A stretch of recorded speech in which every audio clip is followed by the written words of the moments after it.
Всички ние сме неизменно свързани с нашите родители. Винаги, през целия си живот.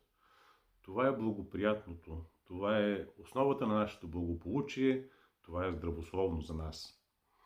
И тази връзка се променя с течение на времето, тъй като ние израстваме, навлизаме в различни етапи на живота си и е уместно тази връзка да я проявяваме, да се случва по различен начин.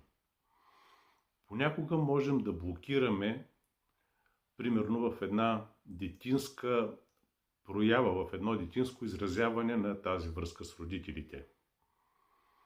Обикновено това се случва, ако ние като деца сме преживели някаква травма или ако някой от родителите е преживял някаква травма.